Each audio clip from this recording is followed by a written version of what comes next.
Fala, pimpolhos do sétimo ano. Aqui quem fala é o professor Leonardo. Hoje a gente vai à nossa aula de geografia. Nessa aula de hoje é uma aula meio técnica. A gente vai entender como é que funciona a territorialização, brasileira, né? Como é que funciona o território brasileiro. A gente nessa aula vai acompanhar através do livro, certo? Então vocês coloquem aí na página 146, certo? Página 146. Porque a gente vai ter que entender, no livro tem alguns mapas que ficaria um pouco complicado de colocá-los. Então, por favor, acompanhem a partir da apostila, certo?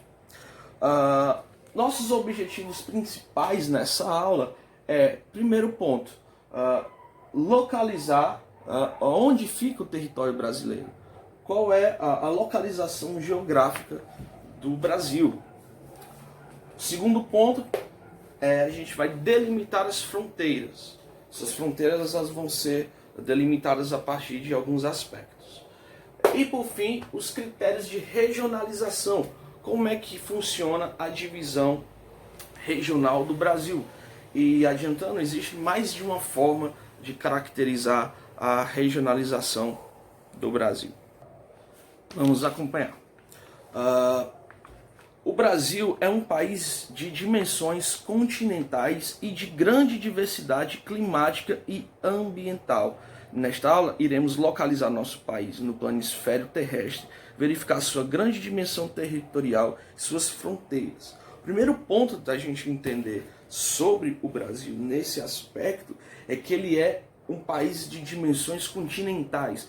O que isso significa? Que ele é um país de longa extensão, de grande extensão, e que tem vários tipos de Brasis, podemos dizer assim. Tem uma diversidade tanto climática como ambiental. Por exemplo, a gente pega a porção sul do Brasil, caracterizada mais pelo frio, e aqui mais no nordeste, no norte, mais quente. É um dos aspectos que a gente pode abordar a partir daí. Então, onde é que geograficamente no mapa, e aí a gente tem um mapa aqui que vocês podem acompanhar, onde é que fica o Brasil? O território brasileiro se encontra localizado na porção sul, né? Porção sul embaixo, do continente americano, que está situado no hemisfério ocidental. Lembrando que o globo terrestre, né, a gente pode fazer uma divisão em dois planos, o ocidente e o oriente. Então nós estamos na porção ocidental do mundo. O continente americano se estende pelos hemisférios norte e sul. De sua extensão territorial, 7% se localiza no hemisfério norte, enquanto 93% dela está localizado no hemisfério sul. Então ele tem uma pequena porção ainda na parte que a gente divide de uma forma horizontal, a parte norte, hemisfério norte e hemisfério sul, ok? Dito isso, prosseguimos a entender também, por conta da extensão gigante do Brasil, para vocês terem ideia, uma das características é ter vários tipos de fusos horários, né? Então a gente consegue, no Brasil, ter 4 fusos horários diferentes, né? O horário oficial do Brasil vem a partir do fuso horário -3 GMT, na qual encontramos o Distrito Federal, ou seja, o fuso horário oficial. A região sul, sudeste, norte e parte da região norte e centro-oeste fazem parte desse fuso horário. Os demais estados da região centro-oeste e da região norte, com exceção do Acre, fazem parte do fuso horário -4.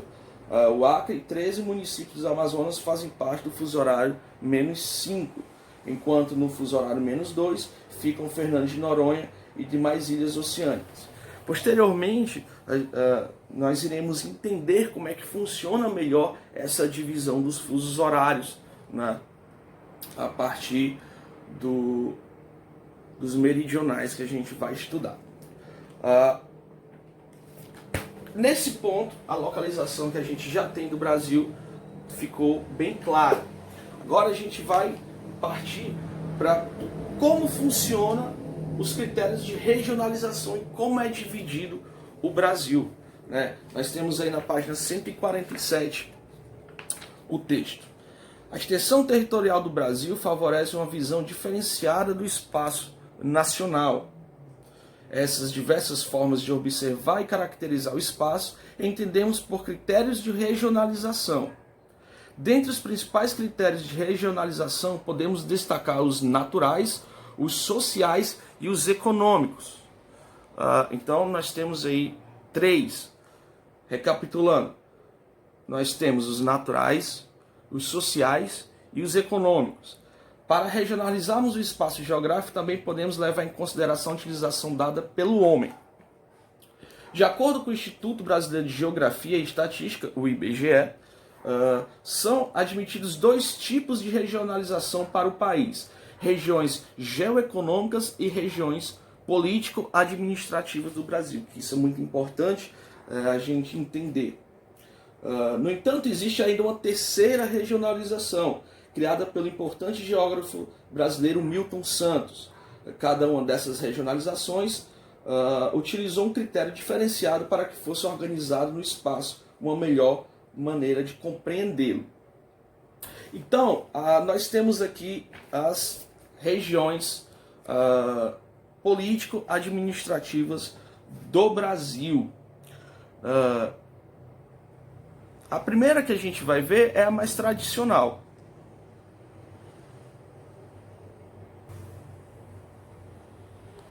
que é a que divide o Brasil em 5 regiões. Quais são essas regiões? Região Norte, região Nordeste, região Centro-Oeste, região Sudeste e região Sul. Essa é a classificação mais tradicional das regiões administrativas do Brasil. Seguindo para a próxima página, nós temos a regionalização geoeconômica, que aí, no caso, ela não divide mais em 5 regiões, mas elas vão ser divididas agora em 3 regiões, que é a região amazônica, região nordeste e região centro-sul. Cada uma dessas a gente pode se aprofundar mais nas próximas aulas. A gente vai analisar cada uma dessas regiões. Nós também temos a outra definição, que é os 4 Brasis, né? Feita aí pelo Milton Santos, que ele distingue região amazônica, região nordeste, região centro-oeste e região concentrada. Cada uma dessas, posteriormente nas aulas, a gente vai esmiuçar. É importante perceber que essa divisão ela é tanto política quanto social, por questões históricas também implicadas aqui na questão da divisão da geografia. É importante salientar que cada uma dessas definições, né, diferenciadas, elas têm critérios próprios de como elas foram produzidas. Como eu falei anteriormente, nós vamos esmiuçar cada região e cada definição diferenciada dessa. Pimpolhos, espero que vocês tenham curtido a aula. Ela é um pouco mais técnica, mas para a atividade, para a gente nas próximas aulas se aprofundar mais, eu queria passar a atividade já da página 151 até a página 155. Vocês vão fazer uma espécie de resumo dessas páginas. Posteriormente, vocês vão resolver as questões da página 156, 157. Ok? Grande abraço, gente!